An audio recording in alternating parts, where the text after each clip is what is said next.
Hey everyone, welcome to the socially distanced Chem 181 lab for thermodynamics. We're going to start with part 1, trial 1, and taking a look at our setup here. We've got our cup calorimeter with our combo stir hot plate and our lab quest. We're going to start by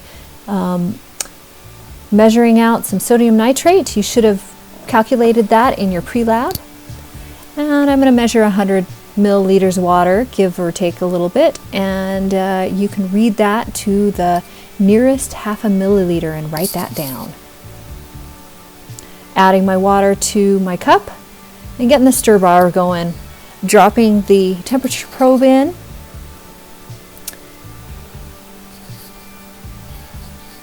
And now we're going to turn to the lab quest and get it set up for a run. We will be collecting data every 10 seconds.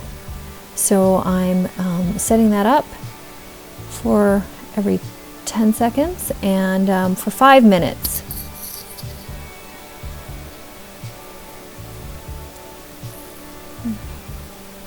Oh, there, fail. There we go.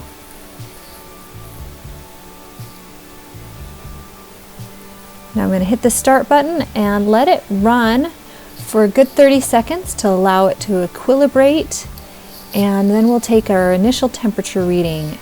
Go ahead and write that down to the nearest half a degree. Adding our sodium nitrate and letting it stir, and allowing the lab quest to run and take our temperatures. Here's our final graph. And we'll be taking the lowest point for our final temperature as well. Go ahead and write that down to the nearest half a degree again. Moving into our second trial of part 1. Measuring our water in our graduated cylinder. I'm going to speed a lot of this up for you guys since we've seen it before. And once again, write your volume of water used, but to the best ability that you have.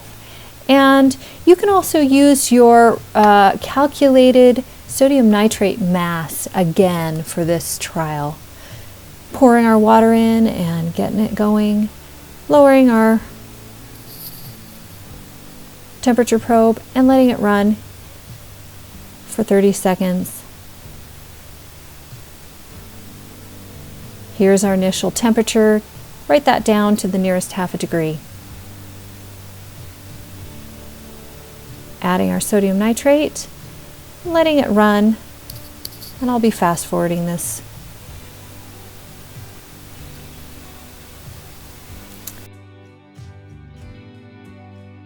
Here's our final graph. Again, we will take that lowest temperature for our final temperature. Write this one down. Part 2, determining K and delta G. We're going to be using SpectraVis in addition to our temperature probe. And I'm going to weigh out some cobalt chloride.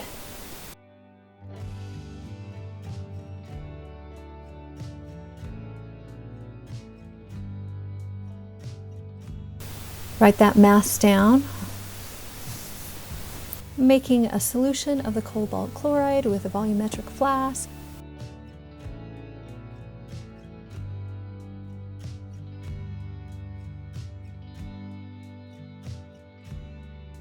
Transferring it to a beaker and measuring out 2 milliliters from there.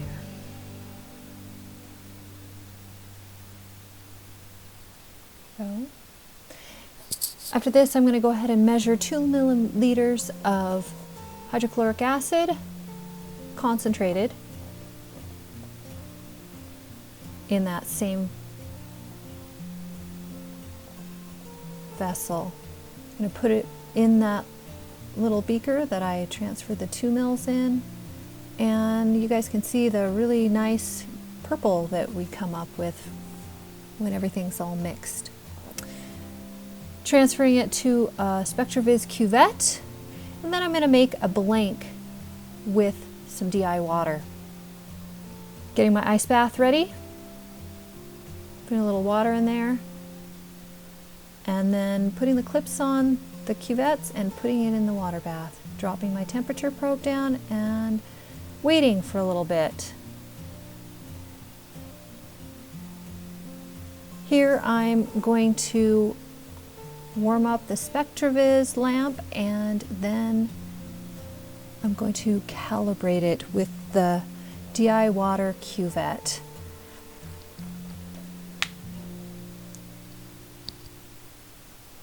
Wiping that cuvette down with a Kim wipe, get it nice and clear. Putting the SpectraViz, maybe. Putting in the SpectraViz. And we're going to finish that calibration. Calibration's all done. Move that aside and then grab our solution, our cobalt solution. Wipe it down.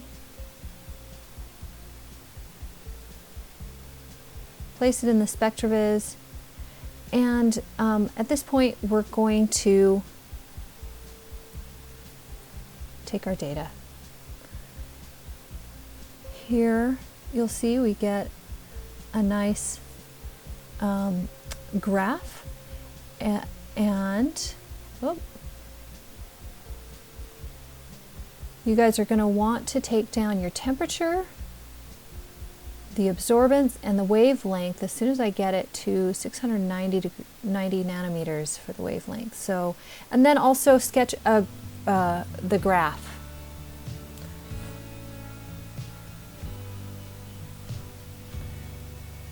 So at this point, we are going to be heating our solution, not our solution, but our bath up, our water bath up, to close to 50 degrees, somewhere in there. Turning our hot plate on and letting it sit.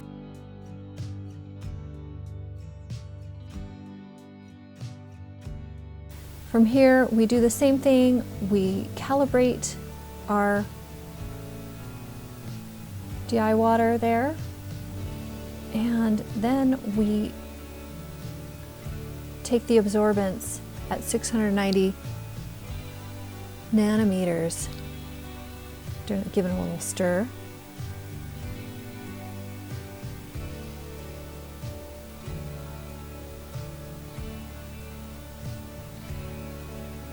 So I'm going to start the SpectraViz, and I'm going to go ahead and stop it here. As you can see, at this point, we're going to try and get it as close as we can to 690 nanometers, and then oh, I'm going the wrong way. Let's go back.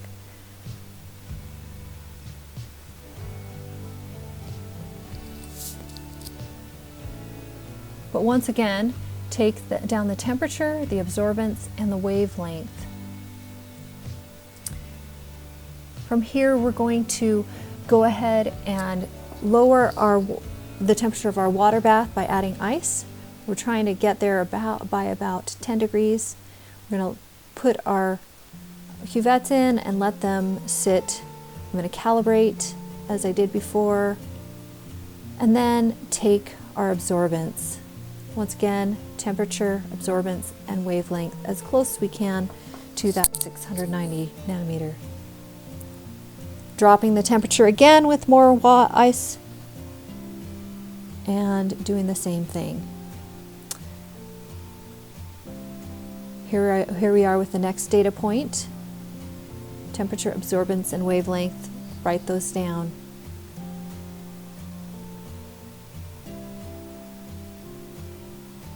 This is our last data point. I'm going to calibrate, but we're going to skip the warm-up as we did with the previous runs. We're going to collect data for our last temperature, and there we are. Write down the temperature, absorbance, and wavelength. Thanks for joining me in the lab today. If you guys have questions regarding this, don't forget that you can get live help from our TAs on a WebEx meeting.